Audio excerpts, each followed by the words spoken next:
Boa noite, alunos. Bem-vindos a mais uma aula de energias renováveis do curso técnico em meio ambiente. A nossa aula de hoje vai ser a teleaula 5, é a nossa penúltima teleaula, e nós vamos abordar a bioenergia e os biocombustíveis. Eu sou a professora Priscila Gomes e o professor Douglas Silvério Gomes. Boa noite, professor. Boa noite, professora. Boa noite, alunos. Então, hoje, como a professora Priscila falou, é a nossa penúltima teleaula, né? É o último tipo de energia. A próxima teleaula vai ser uma aula de revisão, né? E logo seguinte, a prova. Então, vamos dar início à nossa teleaula de hoje, né? Hoje nós vamos falar da bioenergia e biocombustíveis. Né? Então, o conteúdo da aula de hoje nós vamos abordar os conceitos, né? Lenha em carvão vegetal, o biogás, o biodiesel, as fontes, né, dessa obtenção dessas energias, a conversão, né, ou seja, a transformação para a obtenção dessas energias, o aproveitamento, né, as tecnologias disponíveis, vantagens e desvantagens dessas tecnologias, dessas energias, né? Então, o objetivo da aula de hoje é compreender o conceito de bioenergia e os principais biocombustíveis, bem como suas aplicações aqui no Brasil, né, e no cenário mundial, né? Então, nós vamos abordar aí o que tem sido feito, né, no Brasil e no mundo com relação a essas fontes de energia. Isso aí. Então, vamos começar com um conceito básico, né, a respeito da bioenergia. O termo bioenergia é bastante amplo, né, muitas vezes abordado como a energia disponibilizada pela biomassa. Refere-se, então, à energia que foi armazenada em materiais por seres vivos. Então, todos os seres vivos, animais e vegetais, eles são capazes de produzir a biomassa. E através dessa biomassa é que nós podemos extrair os biocombustíveis. Um exemplo é a queima de madeira, né? Um processo bem antigo, né? E essa queima da madeira contém substâncias altamente inflamáveis. Para uma biomassa, né, ou para um combustível ser utilizado como geração de energia, ele precisa entrar em alguns processos, né, de decomposição. E a combustão, né, ela é um desses processos que nos traz aí, que nos permite explorar a energia, extrair a energia, né, que está disponível na biomassa. E a maioria desses combustíveis, eles precisam ter um certo grau de inflamabilidade, ou seja, eles precisam inflamar para serem consumidos. Provavelmente é a mais antiga fonte de energia da humanidade, né? A queima da madeira. Então é um processo bem antigo, conhecido aí desde os primórdios da civilização. Outro exemplo também de extração de biocombustíveis são os álcoois, que são líquidos inflamáveis obtidos a partir da fermentação de determinados vegetais. Então, os vegetais, eles possuem açúcares, né, como nós falamos e já explicamos para vocês em outras aulas, a celulose é um desses açúcares.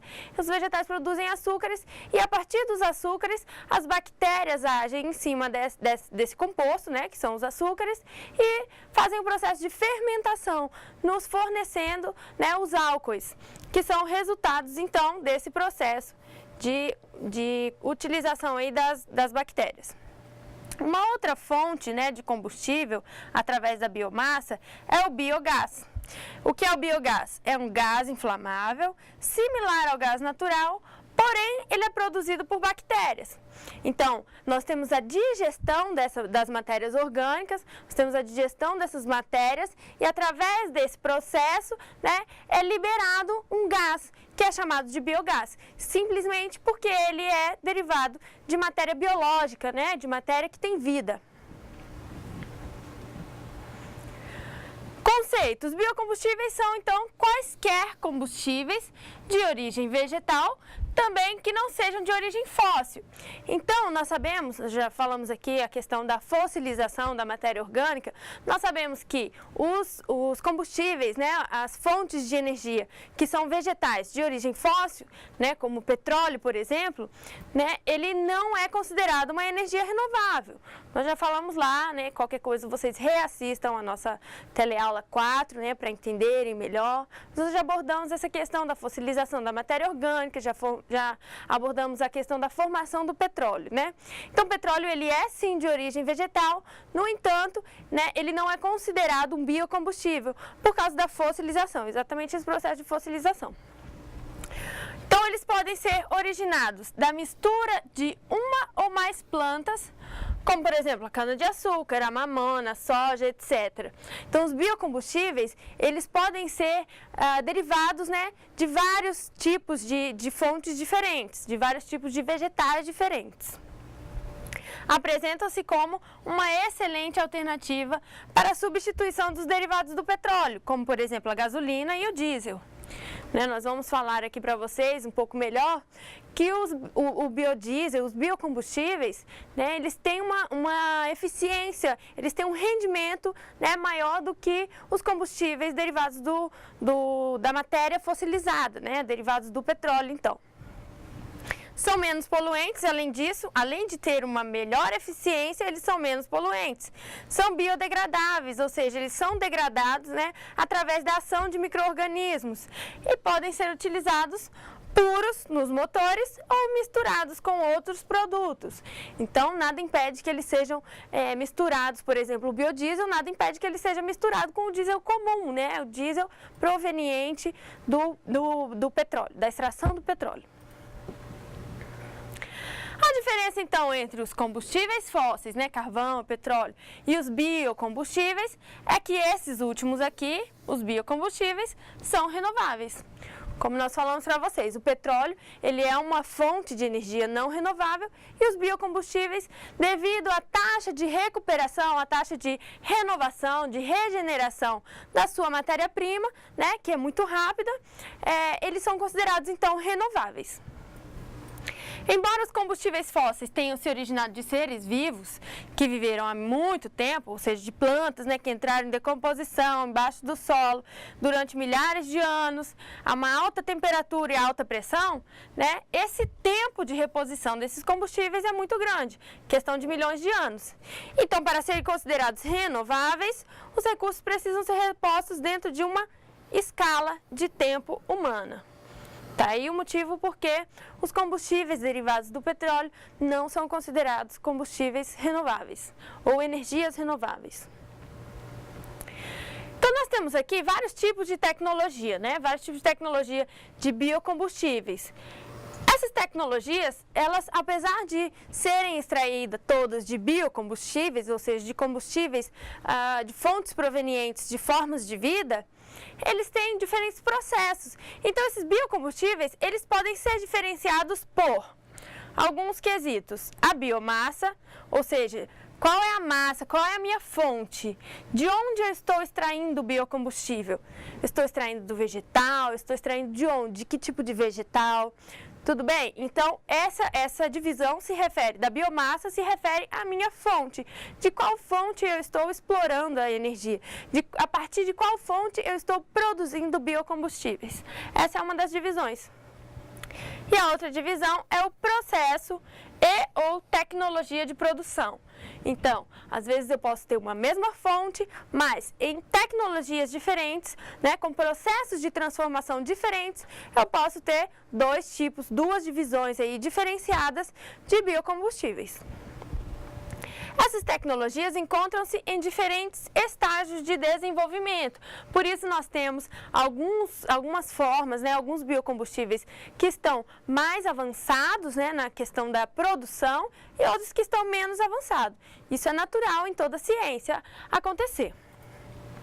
Os biocombustíveis também podem ser classificados como de primeira geração e de segunda geração. É bem simples essa divisão. Os combustíveis de primeira geração, né, os biocombustíveis, são de baixa complexidade tecnológica, ou seja, eles têm uma fácil forma de produção, eles têm uma fácil tecnologia, né, muito fácil produzir. E predominância de matéria-prima cultivada. Então, a matéria-prima que eu utilizo para explorar, para extrair esse biocombustível, ela é cultivada, ela é plantada, né? Geralmente são vegetais, eles são plantados especificamente para esse fim. Então, eu tenho um cultivo que é determinado, que ele é destinado a gerar esse tipo de energia para mim. A primeira utilização dele, a única utilização, na verdade, né, ela é para a geração de combustíveis. E nós temos também os combustíveis de segunda geração, biocombustíveis de segunda geração. Eles já têm uma complexidade tecnológica um pouco mais difícil, né? Alta complexidade tecnológica, ou seja, o processo de transformação, o processo de obtenção deles é um pouco mais difícil, é um pouco mais complexo, não é tão simples, né? E predominância de rejeitos como matéria-prima, ou seja, a matéria-prima que eu não utilizei aqui, ou que eu utilizei aqui nesse processo de primeira geração e sobrou, né? Ele é o rejeito. Eu posso utilizar ainda essa parte que foi rejeitada, essa parte que não me serviu para esse primeiro processo de geração. Então, eu posso utilizá-lo como fonte de geração de combustíveis, que nesse caso serão combustíveis de segunda geração, chamados combustíveis de segunda geração. Ou seja, ele era rejeito de um outro processo. A princípio, aquela fonte foi utilizada para um determinado processo e a sobra desse processo eu utilizei para transformar em combustível. Assim ficou fácil de entender, né? Então, agora nós vamos falar das fontes. A primeira fonte que nós temos é lenha e carvão vegetal. Nós vamos abordar aqui, né, as principais fontes de biocombustíveis para vocês. Então, a primeira é lenha e carvão vegetal. Quais são as fontes? Produtos de origem florestal. É claro, espécies florestais que são lenhosas, né, são chamadas as espécies lenhosas, ou seja, que produzem madeira, conseguem nos fornecer madeira, e nós utilizamos essa madeira, né, cortada para queimar, ela é tida como lenha, e depois de alguns processos ela pode ser transformada em carvão, também para sofrer o processo de queima e nos fornecer energia. As plantações comerciais de árvores de espécies geralmente exóticas são a principal fonte para aproveitamento da biomassa florestal, né? Então, nós temos algumas espécies que são específicas, né? Que têm um rendimento maior, que têm maior eficiência para nos fornecer essa biomassa, essa lenha. No entanto, também há iniciativas que utilizam os resíduos da indústria, tanto indústria madeireira como moveleira, como matéria-prima. É o que nós estávamos falando agora há poucos minutos, né? No slide passado. Então, eles são, nesse caso, né, do aproveitamento dos rejeitos da indústria madeireira, da indústria moveleira, eles então são combustíveis que são utilizados através dos rejeitos de um outro processo. Veja bem, primeiro essa madeira, o objetivo dela era ser utilizado na indústria madeireira, na indústria moveleira. Ela tinha um primeiro objetivo. Com a sobra dessa matéria, eu posso eu posso extrair energia, então eu posso utilizar no processo de obtenção de energia. O Brasil é o maior produtor mundial de carvão vegetal. Então, o processo, né, a transformação de lenha em carvão e a utilização do carvão é um processo bastante simples, né? Todo mundo conhece, todo mundo já viu uma fogueira, todo mundo já viu, né, lenha queimando no fogão. Então, é um processo bastante simples e é utilizado desde muitos séculos atrás. Ainda falando dessas fontes de lenha e carvão vegetal, muitas plantas verdes possuem grandes quantidades de celulose. A celulose é o principal composto da madeira. Então, espécies florestais que nos fornecem madeira, aquelas espécies lenhosas que eu falei para vocês, elas possuem grandes quantidades, grandes concentrações de celulose na sua massa, na sua biomassa, na lenha que ela produz. Então, grandes quantidades de celulose, que é a principal substância da madeira. Então, nós fizemos um gráfico rapidinho para vocês entenderem melhor. Um esqueminha aqui. Então, eu tenho plantas verdes. Por que plantas verdes? Porque as plantas verdes, elas fazem fotossíntese. E a fotossíntese é que faz esse processo de incorporação do carbono atmosférico na biomassa da planta. Então, essas plantas verdes, elas possuem essa fonte que se chama lenha, né? Que nós chamamos de lenha. É a madeira da árvore. Então, as plantas verdes, elas fazem fotossíntese, né? Elas utilizam a energia do sol e o ar atmosférico para sua subsistência. Essa fotossíntese é um processo que produz açúcares, então vários açúcares são produzidos, e um desses açúcares é a celulose.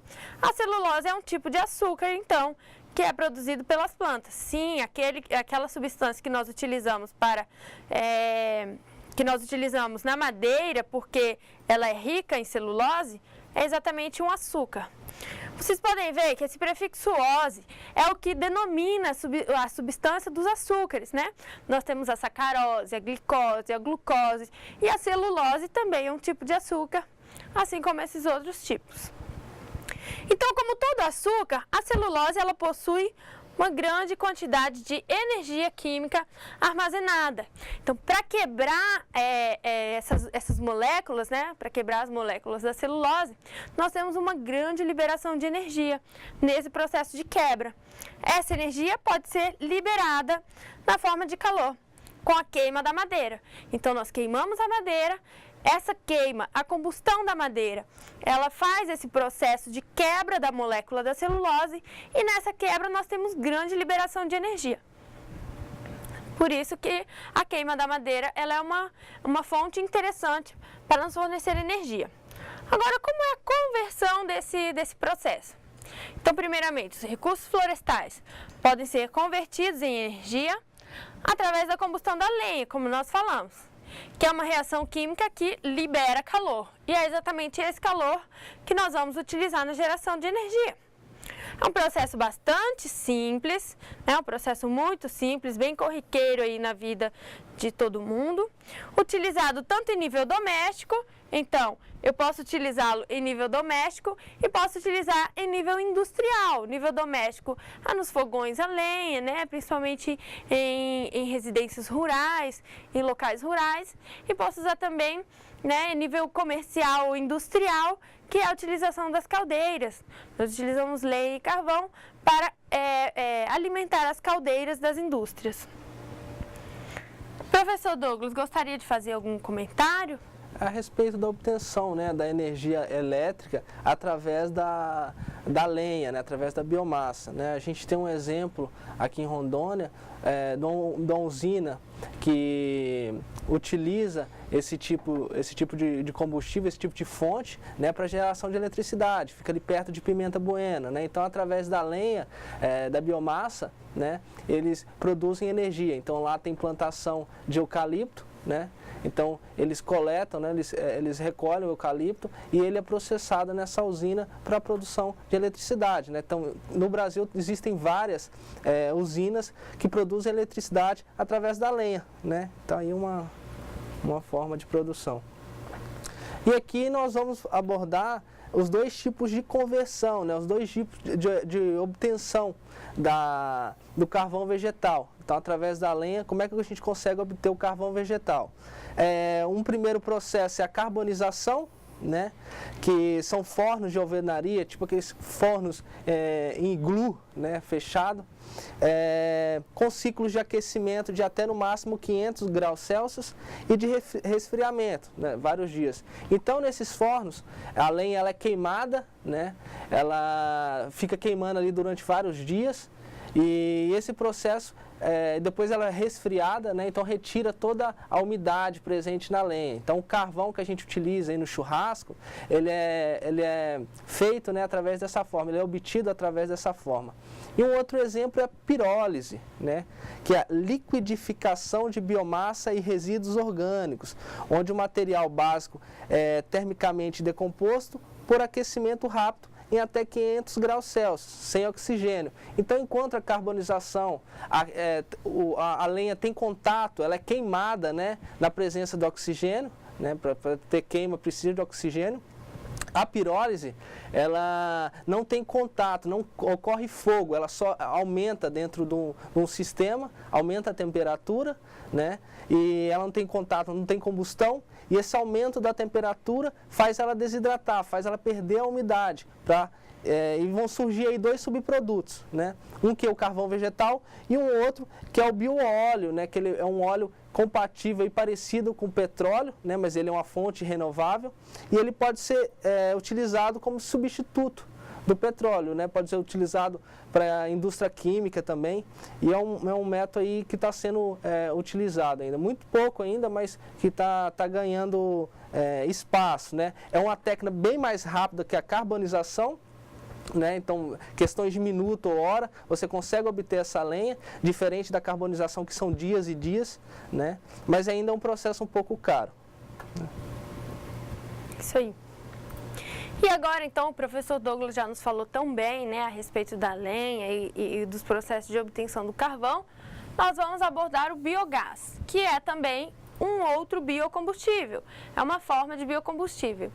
Então, as fontes, né? O biogás, ele é um combustível gasoso, o nome já diz, biogás, né? E ele tem conteúdo energético elevado, ou seja, ele possui muita energia acumulada, né, nas suas moléculas, assim como a celulose que nós falamos para vocês. É composto principalmente por metano e gás carbônico. Então, esse gás, né, o biogás, ele tem como principais substâncias o metano e o gás carbônico e também outros gases, mas em menores concentrações, em menores proporções. Então, o biogás, ele é utilizado também para a geração de energia elétrica. Fontes de produção. As principais fontes. Pode ser utilizado resíduos agrícolas, eu posso utilizar lixo doméstico, eu posso utilizar esterco, bagaço vegetal, ou outras matérias orgânicas em decomposição. Então, qualquer matéria orgânica, né, no processo, que esteja no processo de decomposição ou de apodrecimento, pode ser utilizado para gerar, né, o que nós chamamos de biogás. Uma outra fonte também que nós podemos extrair, de onde nós podemos extrair o biogás, são os aterros sanitários. Por quê? Muitas vezes eles possuem lixo orgânico, né? Então, os aterros sanitários são plantas, né, que são destinadas à destinação final do lixo, né, de alguns resíduos que não são mais recicláveis, que não são aproveitados, e ele tem, sim, uma geração aí de gás. Os aterros sanitários, eles já são projetados, né, a maioria dos aterros sanitários, a maioria não, todos os aterros sanitários são projetados para canalizar esse gás. Então, esse gás é captado por um conjunto de tubulações e ele é canalizado para queima. Essa queima pode ser simplesmente a queima para a não poluição do meio ambiente ou a queima ainda pode ser utilizada como uma fonte de energia.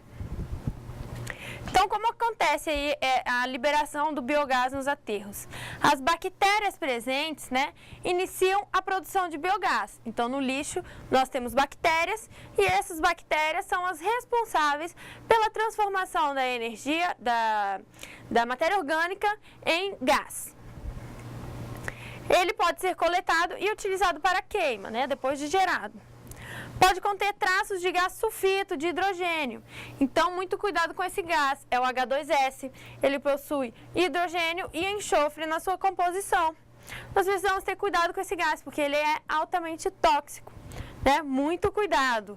O H2S é um gás altamente tóxico, mesmo em pequenas quantidades. Então, principalmente aí, né, as pessoas que vão ter contato, os funcionários que vão estar trabalhando em contato com esse gás que foi captado e canalizado, tem que ter aí, né, todos os cuidados, porque ele é um gás muito tóxico. Professor Douglas, acrescenta aí algum conhecimento para a gente? Nós temos exemplos no Brasil de usinas que produzem eletricidade através do biogás, né, em aterro sanitário. Em São Paulo tem algumas usinas, em Minas, em Recife também, né? Então, eles utilizam esse gás que é produzido pelo aterro sanitário, em vez de ser queimado, é utilizado para a produção de energia, né? Mas para instalar uma usina de biogás, primeiro é primordial você estudar aquela área, estudar aquele aterro para ver a capacidade de produção, né? Porque vai depender ali das características daquele resíduo, como que é operado o aterro sanitário para produzir esse biogás. Nem sempre esse biogás é viável da parte econômica, né? Você instalar uma usina para utilizar esse biogás, né? Então precisa de estudos. Só que existem outros métodos para produzir biogás para ser utilizado através de fontes de resíduo, de matéria orgânica, né? Resíduo domiciliar, né? Então aqui nós temos um exemplo, né? Que a empresa alemã Compogás, desenvolver uma usina que utiliza biodigestores, que a gente vai abordar mais para frente o que são biodigestores, né? Então esses biodigestores de fermentação a seco têm como matéria-prima os resíduos sólidos orgânicos domésticos, lixo úmido e resíduos arbóreos, a jardinagem, né? Então a implantação desse modelo em Curitiba, Paraná, reciclaria 444 mil toneladas de resíduos por ano, gerando 85 megawatts por ano de energia elétrica, além de disponibilizar como subproduto mais de 250 mil toneladas de adubo orgânico, né? Então, como que é esse sistema de biodigestores? Eu vou fazer um breve resumo, mas a professora Priscila mais para frente vai explicar melhor. É um sistema fechado, né? Que você deposita ali a matéria orgânica sem a presença do oxigênio. Bactérias anaeróbias vão consumir aquela matéria orgânica e vão eliminar gases, né? E esses gases são utilizados para a produção de eletricidade, né? Então, o que sobra ali é um adubo altamente fértil que pode ser utilizado na agricultura, né? Então, aí um exemplo, né, de uma tecnologia bem bacana, bem importante, que pode ser implementada em qualquer lugar, né?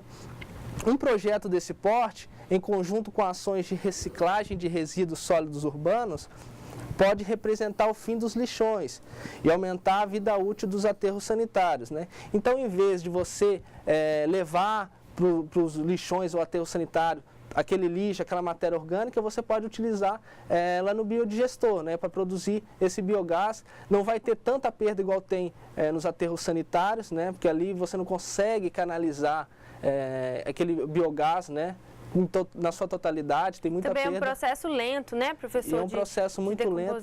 O aterro sanitário, dependendo da idade dele, ele começa, existe um declínio de produção, né? Então ele começa a produzir menos. Então é uma forma bem bacana para a gente explorar esse biogás, né? Quem sabe aí no futuro o Brasil começa a utilizar isso, né? Então, no caso de Curitiba, estima-se que 300 mil toneladas por ano de CO2 deixariam de ser emitidas para a atmosfera quando o projeto estivesse em funcionamento, né? Então, esse projeto ainda que está em fase de implementação, se for implementado mesmo, se der tudo certo, se conseguir coletar todo esse resíduo da cidade, ele vai deixar de emitir vários poluentes aí para a atmosfera, né? É isso aí. Então, nós vamos voltar aqui rapidamente para o processo. Vamos, na verdade, detalhar esse processo. A maioria dos mamíferos, inclusive os humanos, porque nós somos mamíferos também, produz um gás inflamável chamado biogás em seu processo digestivo. Então, nós temos um sistema digestivo que, ao ingerir alimento, esse sistema começa a digerir, né, o alimento que foi ingerido, ou seja, o alimento que foi comido.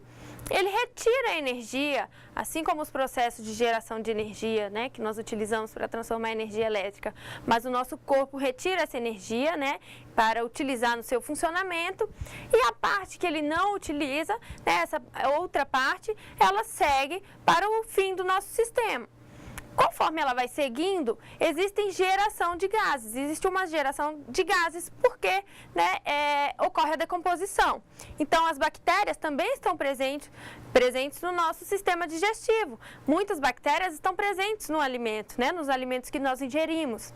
Aliás, é importante falar que a maioria das bactérias existentes no mundo, elas não são patogênicas, elas não causam, né, doenças ao homem. Algumas espécies de bactérias somente, né, que são bactérias patogênicas que nos causam mal. Então, muitas dessas bactérias existem no nosso sistema. Por isso, nós produzimos biogás. Essas bactérias, né, produzem metano quando quebram a celulose. Então, esse processo de quebra da celulose, assim como nos sistemas de artificiais de geração de energia, né, acontece no nosso sistema digestivo. E a celulose está presente nos alimentos. O biogás também é produzido em pântanos. Então, nós temos aí vários processos, né? Várias formas de produção do biogás. Uma delas é a forma natural do nosso processo digestivo e outra delas também, que nós vamos mostrar aqui, é a produção em pântanos. Nós sabemos que pântanos são áreas, né, vegetativas que têm grandes umidades, né, solos muito úmidos. Então, com a queda dessa vegetação e a presença de umidade, existe o apodrecimento, né, a putrefação dessa matéria no solo. Então, existe também a geração de biogás, né? Então, nós temos o pântano em terrenos úmidos, nos quais grandes quantidades de vegetação apodrecida se acumula. E esse apodrecimento, né, é o que gera o biogás. E o biogás consiste principalmente, né, de um gás chamado metano, como nós já falamos, que é o mesmo gás natural. O gás natural, ele é utilizado, né, nos botijões de gás que nós utilizamos nos nossos fogões. Importante falar para vocês, né, o metano, ele não tem cheiro, ele não exala nenhum odor, nem um cheiro bom, nem um cheiro ruim, ele simplesmente não tem cheiro. Esse cheiro, esse odor que nós sentimos, né, nos botijões de gás, na queima, né, quando a gente está instalando, geralmente, ou desinstalando, né, o botijão de gás no nosso fogão, esse cheiro que nós sentimos, ele é proposital. Ele foi inserido ali através de algumas substâncias que produzem esse cheiro, exatamente para nos alertar, né, para alertar o nosso sistema de que existe um vazamento de gás. Porque como o metano ele é um gás transparente, né, nós não conseguimos vê-lo, e também não tem cheiro, nós não conseguimos sentir o cheiro dele, precisamos ter alguma forma de identificar a sua presença, porque o metano ele é altamente inflamável.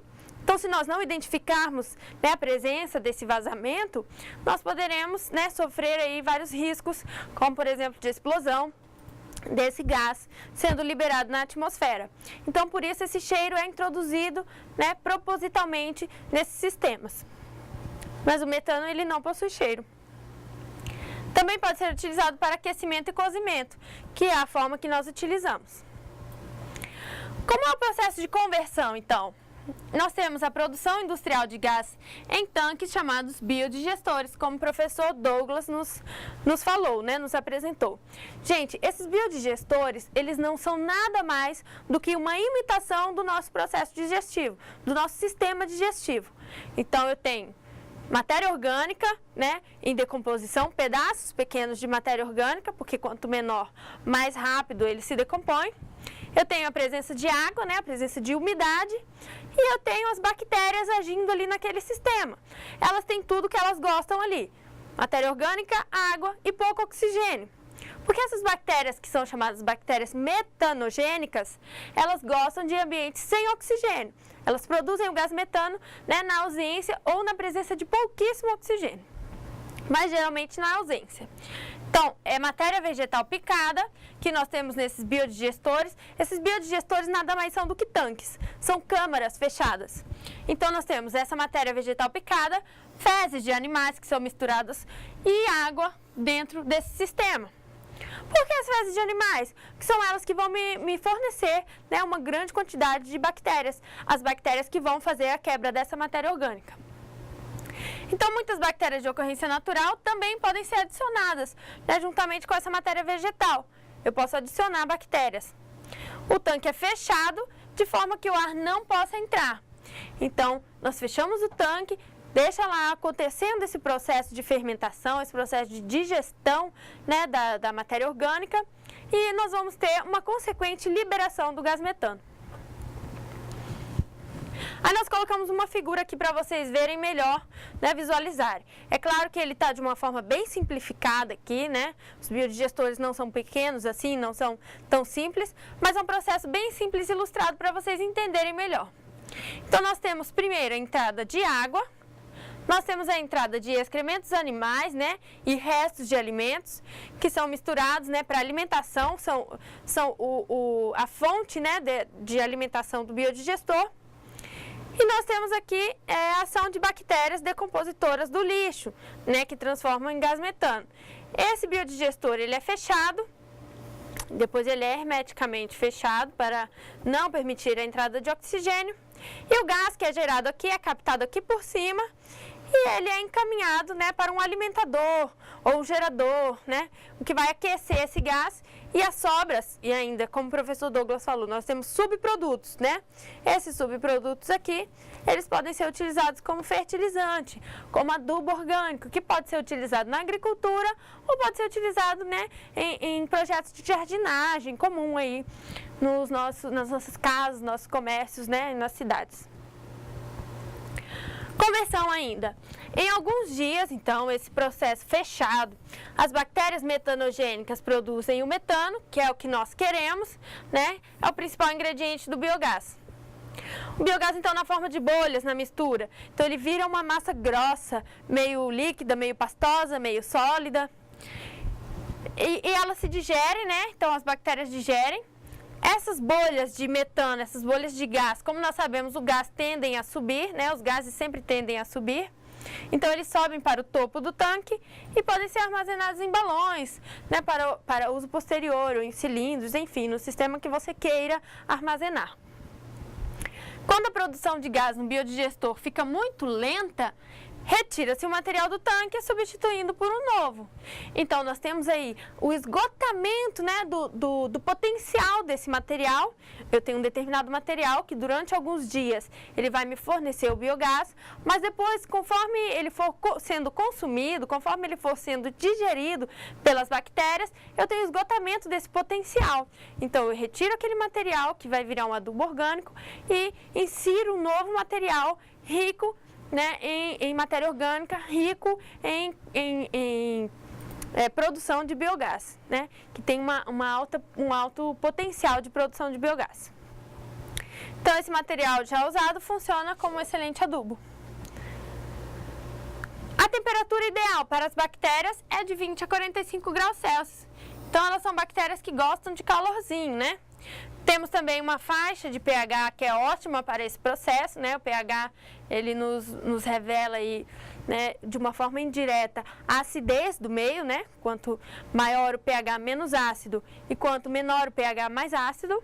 Então, nós temos aí perto de um pH neutro, né? O pH 7 é o ideal. E nós temos sistemas, né? Os sistemas de digestão. Temos o sistema contínuo, que é o material em cuba de fermentação por alguns dias. Então, durante alguns dias, esse processo vai ocorrendo. E temos também a digestão descontínua, que inicia-se por processos exotérmicos por um período de até 8 dias. Então, você faz esse sistema, você insere essa matéria no sistema, deixa lá 8 dias, né, ocorrendo a quebra dessas moléculas. E depois dos 8 dias, você remove esse material, insere um novo material e começa o processo de novo. Já no contínuo, né, você tem sempre, a todo momento, inserção de material e remoção de material. O biogás pode ser aproveitado diretamente através da sua queima ou ser transformado em energia elétrica, né? Nós podemos utilizar ele aí como combustível para uma determinada queima que nós queiramos fazer, ou ele pode ser ainda transformado em energia elétrica.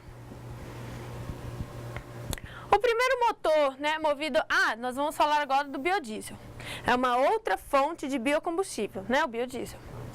Então, o primeiro motor movido a diesel, né, foi desenvolvido em 1895 pelo engenheiro alemão Rudolf Diesel. Por isso, o combustível levou o nome dele, né, por isso que tem esse nome. Rudolf Diesel foi quem inventou o diesel.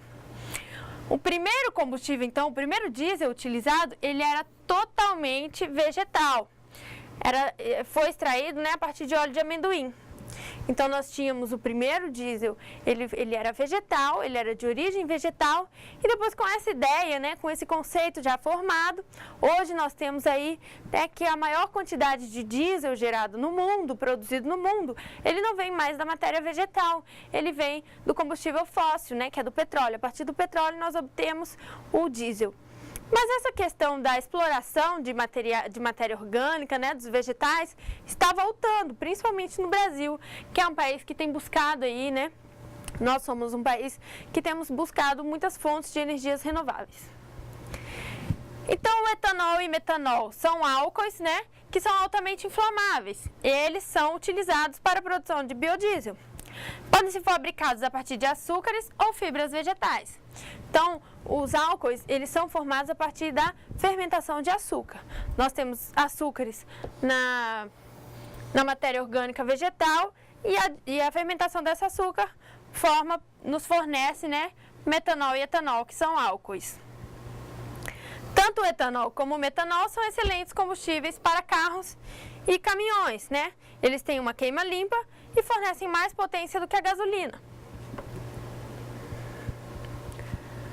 O metanol e o etanol são substâncias altamente tóxicas. Aqui está o perigo, né? Eles são eficientes, eles são, né, matérias limpas, mas eles são altamente tóxicos, sobretudo nas quantidades utilizadas para torná-los combustíveis para transporte. Então, ainda para ser utilizado no transporte, ele precisa ser ainda mais purificado, o que deixa ele mais tóxico ainda. Opa, passei aqui.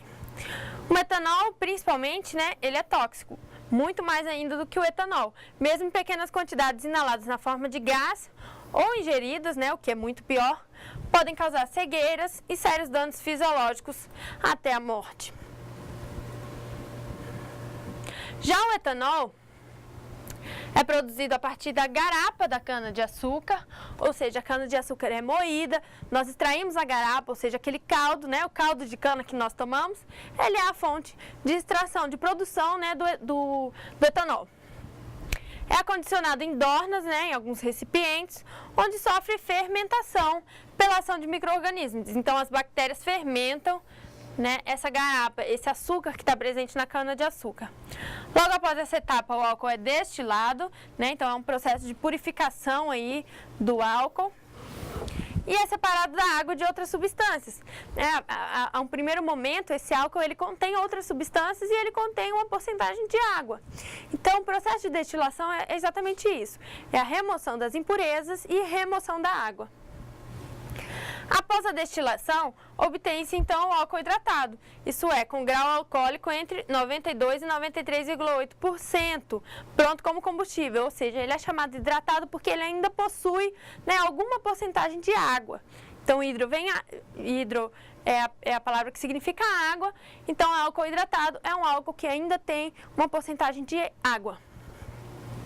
Já o álcool anidro é o tipo que é adicionado à gasolina, né? Ele é composto de 99,5% de álcool puro e 0,5% de água. Então, apesar de ter ainda uma porcentagem de água, essa porcentagem é ínfima, né? Nós temos 0,5% de água. Então, a cada 100 litros dessa gasolina, desse álcool, eu tenho aí simplesmente meio litro de água. É muito pouco, né? Um grau de purificação bem alto.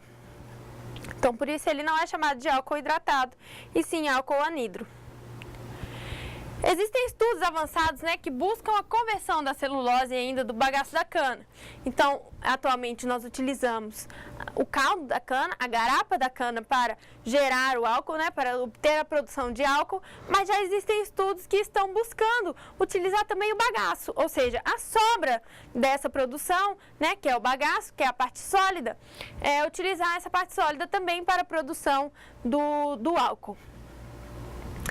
Atualmente ele é um resíduo e eles querem transformar então em produção de álcool, fazer a produção de álcool a partir dessa matéria.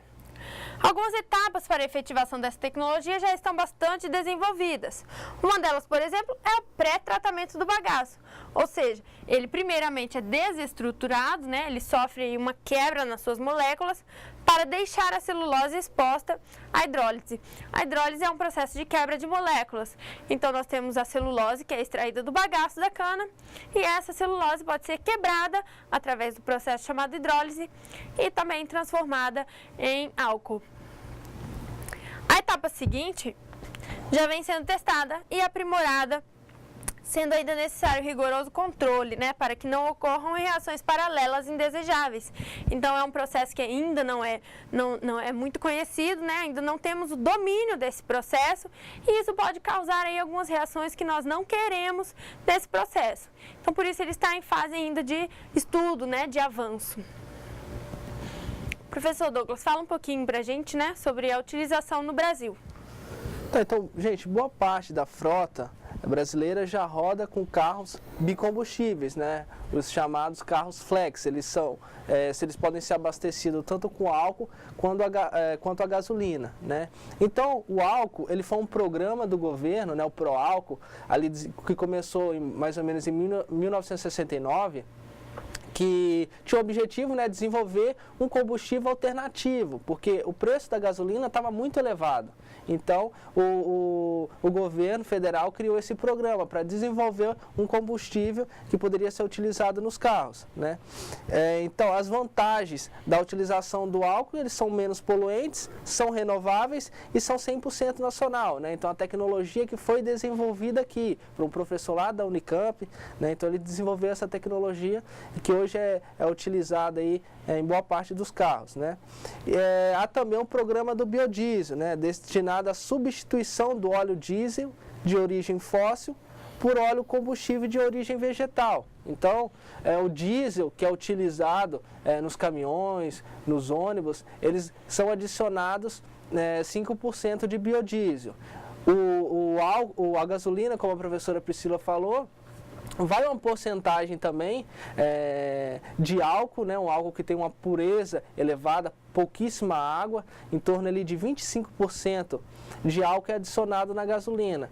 Acho que no próximo ano eles estão querendo aumentar, o preço da gasolina está muito alto, né? Então vai para 27,5 mais ou menos aí a concentração de álcool na gasolina. O biodiesel, ele pode ser usado puro ou misturado, né, ao diesel de petróleo, variando suas proporções, né? Então, o diesel comum, ele tem 5%, né? Existem outros tipos, como é o caso do B10, né, que vai 10% de biodiesel na sua composição. E tem também o biodiesel puro, o B100, né, que ele é 100% de biodiesel, né? Não vai diesel na composição dele. Então, porcentagens maiores de biodiesel nos combustíveis emitem menos gases do efeito estufa durante a combustão, né? Emitem também menos poluentes, né? Monóxido de carbono, óxido de nitrogênio, de enxofre, né? Os caminhões mais antigos, para eles rodarem com a composição de biodiesel acima de 20%, eles precisam de adaptação, né? Então, os caminhões mais novos, eles já são adaptados, né? Então, os mais antigos, eles precisam de adaptação acima de 20% de biodiesel. Isso aí. Então, o biodiesel ele pode ser produzido a partir de gorduras animais ou óleos vegetais, como por exemplo o óleo da mamona, o óleo do dendê, né, que é óleo de palma, o óleo do girassol, do babaçu, do amendoim, pinhão manso, soja, né, e N outros tipos de vegetais que são considerados oleaginosos, ou seja, aqueles que nos fornecem óleo. Ele também pode, como nós falamos, ser gerado a partir de gorduras animais, e nós temos aqui como exemplo o sebo de boi, né, que é a gordura da carne do boi. No entanto, né, o biodiesel gerado a partir do sebo do boi, ele ainda não é muito aceito no mercado, tanto quanto dos óleos vegetais, porque ele ainda é um pouco remoso, ele ainda é um pouco... tem uma textura diferente, né? E aí, para descarregar nos caminhões, ele ainda fica um pouco armazenado, impregnado. Então, ele não é muito aceito ainda, né, no comércio, no mercado. Por último, nós temos aqui, né, o chamado ciclo do biodiesel. Então, o biodiesel, a geração de biocombustíveis, ela é considerada um processo, uma produção de energia renovável porque ela se renova. Nós vamos explicar. Temos aqui o sol, que é uma fonte de energia. Ele nos fornece energia para a fotossíntese das plantas, né? As plantas verdes produzem fotossíntese, né? Incorporam CO2 e a energia solar na sua biomassa, então elas crescem a partir desse carbono que é incorporado na sua massa. Temos as sementes, né, dessas plantas oleaginosas, como nós falamos, girassol, amendoim, mamona. A extração do óleo, então extraímos esse óleo, depois esse óleo é refinado, né, adicionado álcool, que é o processo de transesterificação, removido o glicerol, e nós temos aí o biodiesel, que é utilizado nos automóveis, né, gerando energia aí para a locomoção, e novamente temos a emissão de CO2. Esse CO2 é novamente incorporado à biomassa das plantas. Então, é um processo cíclico. Vantagens e desvantagens. Então, nós temos as vantagens dos biocombustíveis são fontes renováveis, tem baixo custo, né, de produção, permite o reaproveitamento de resíduos, então nós podemos utilizar várias fontes diferentes aí para geração, é menos poluente que outras formas de energia, né, como por exemplo os combustíveis fósseis, e é uma fonte mais limpa. Já a desvantagem, assim como todo processo possui, né? Todo processo de geração de energia também possui desvantagens. Nós precisamos de extensas áreas de monoculturas, então, geralmente para a plantação da cana-de-açúcar ou do milho, né, nós precisamos ter monocultura, que é uma cultura só plantada em grandes áreas, contaminação do solo e mananciais de água, por uso, por exemplo, de adubos e fertilizantes, né, são os defensivos agrícolas, contaminam o solo. Práticas de manejo de solo inadequadas, então se eu não souber manejar o solo, elas podem comprometer o ambiente, me leva ao esgotamento desse solo, porque as monoculturas, elas têm essa característica de absorver sempre os mesmos nutrientes do solo. Desmatamento, né, como consequentes impactos do solo, e especificamente o biogás, né, ele tem uma corrosão verificada nos materiais metálicos. Então eu tenho sistemas de captação, né, de transformação, de captação e de queima do biogás, como ele é muito ácido, né, ele é tóxico, ele pode danificar esses materiais, esse sistema. Então é isso, professor, nós apresentamos aqui a bioenergia e os biocombustíveis e nós vamos agora para o nosso exercício.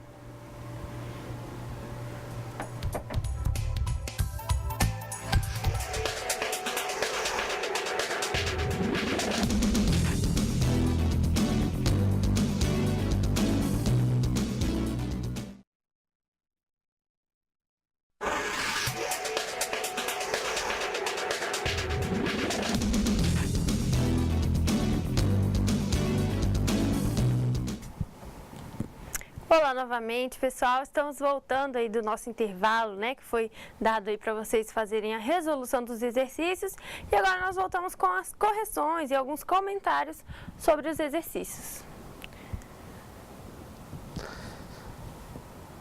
Então, a questão 1 aí, né, ela fala que essa questão caiu no Enem em 2008. A Lei Federal número 11.097 de 2005 dispõe sobre a introdução do biodiesel na matriz energética brasileira e fixa em 5% em volume o percentual mínimo obrigatório a ser adicionado ao óleo diesel vendido ao consumidor. De acordo com essa lei, biocombustível é derivado de biomassa renovável para uso em motores a combustão ou para a geração de outro tipo de energia que possa substituir parcial ou totalmente combustíveis de origem fóssil.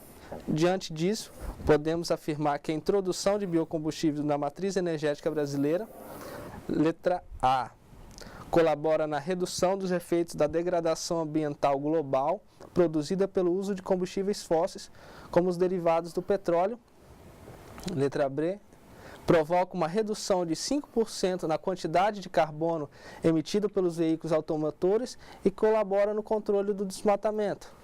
Letra C, incentiva o setor econômico brasileiro a se adaptar ao uso de uma fonte de energia derivada de uma biomassa inesgotável.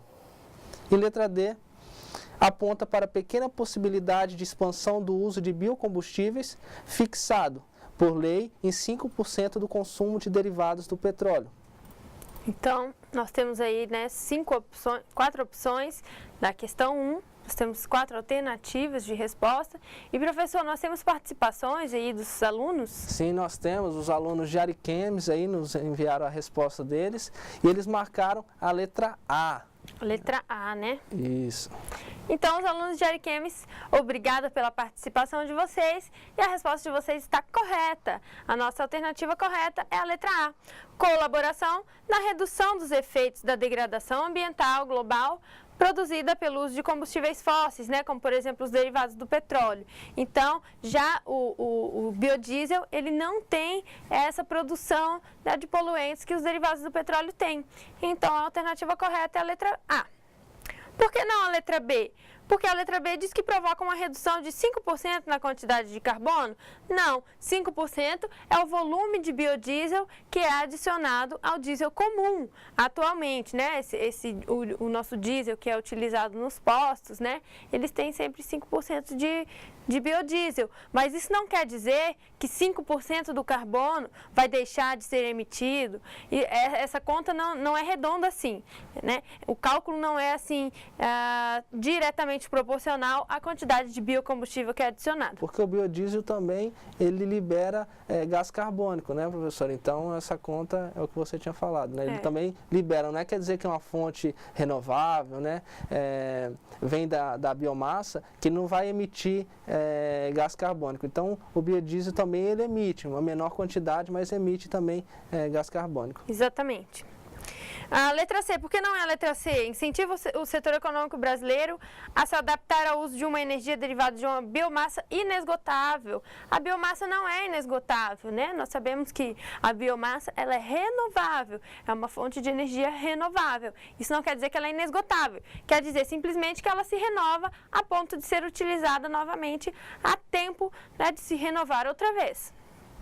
E a letra D, porque aponta para a possibilidade de expansão do uso de combustível fixado em 5%? Não, esse consumo não é só de 5%, né? Como o professor Douglas nos explicou, nós temos aí outras porcentagens de incorporação do biodiesel que estão sendo incentivadas cada vez mais pelo governo brasileiro. Tá? Então, ele não se limita a 5% somente. Questão 2. Questão 2. O biocombustível é uma fonte energética resultante do processo de: letra A, depósitos fósseis em grandes profundidades. Letra B, aquecimento de placas de material semicondutor. Letra C, a partir da quebra de átomos de urânio.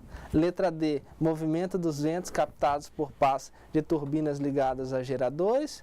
E letra E, processamento de derivados de produtos agrícolas como a cana-de-açúcar, mamona, soja, biomassa florestal, resíduos agropecuários, entre outras fontes.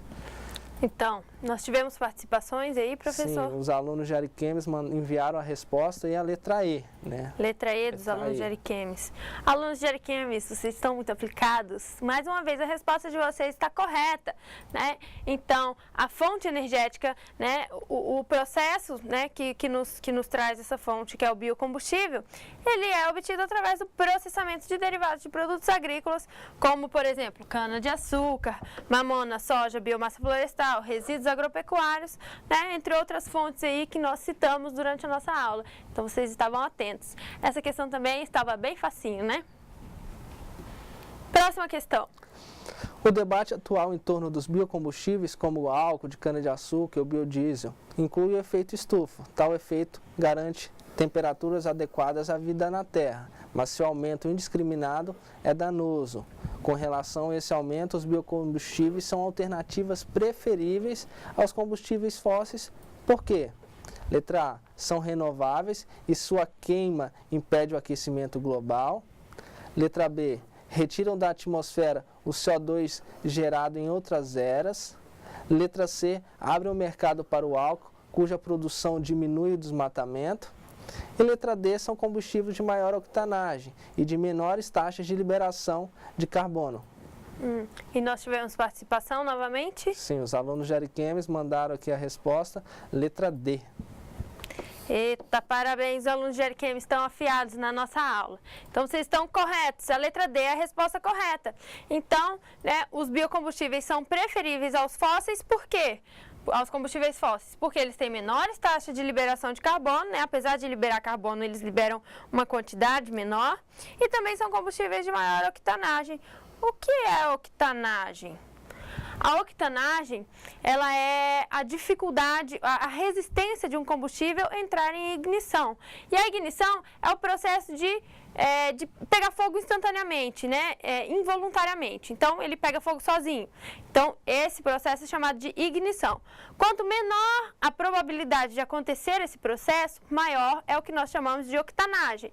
Então, quanto maior a octanagem, digamos assim que ele é mais seguro de ser utilizado, ele é mais seguro de ser consumido, porque menor menor é a sua possibilidade, né, de inflamar espontaneamente, menor é a sua taxa de ignição. Então, vocês estão corretos. São os combustíveis de maior octanagem e menores taxas de liberação de carbono. Questão 4. Para o Brasil, as vantagens da produção de energia a partir da biomassa incluem: letra A, implantação de florestas energéticas em todas as regiões brasileiras com igual custo ambiental e econômico. Letra B, substituição integral por biodiesel de todos os combustíveis fósseis derivados do petróleo.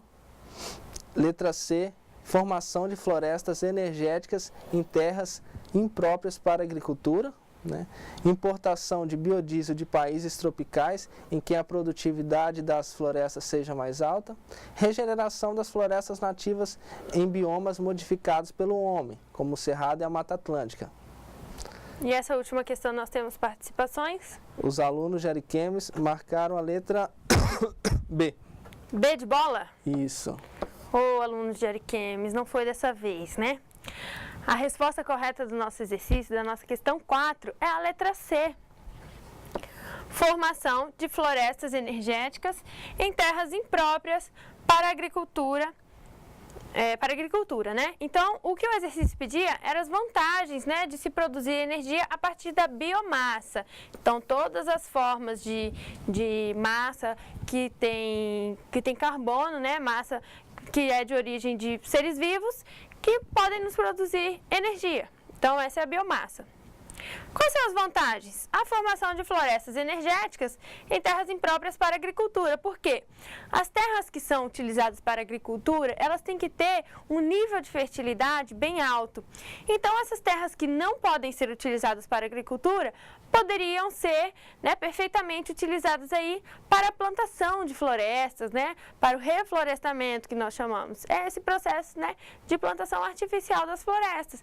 Para as florestas, não necessitamos de solo tão rico, né, como o solo que nós precisamos para a agricultura.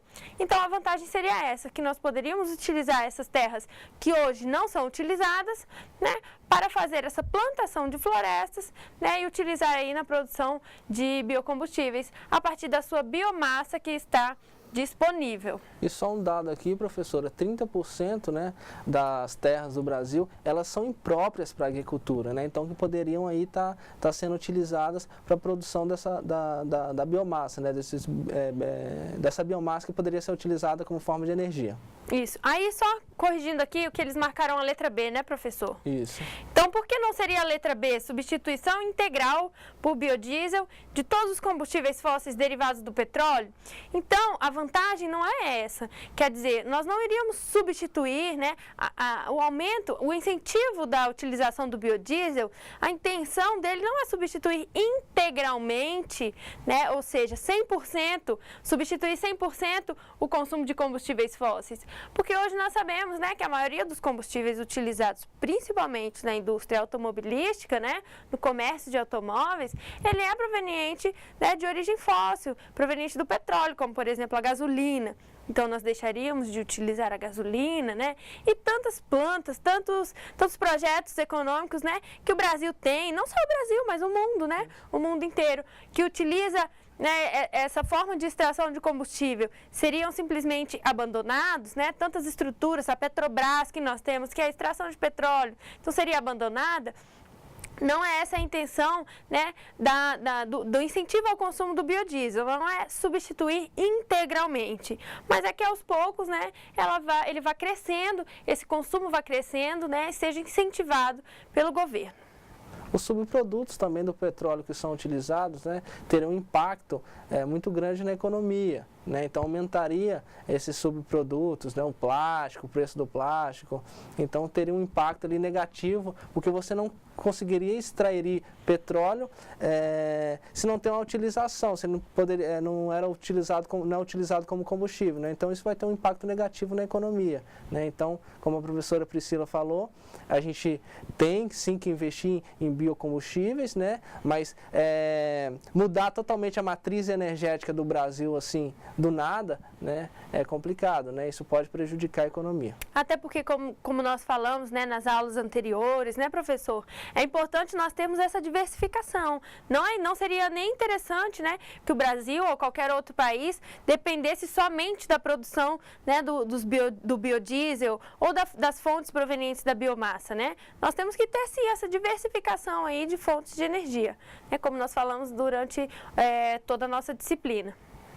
Então é isso, professor. O senhor tem mais alguma coisa a acrescentar? Não, era só isso, só. Então, pessoal, nós vamos terminando aqui, né, a nossa aula 5, a nossa aula sobre bioenergia e biocombustíveis. Agradecemos as participações do pessoal de Ariquemes e assistam, né, novamente essas aulas. Nós já estamos chegando ao final da nossa disciplina.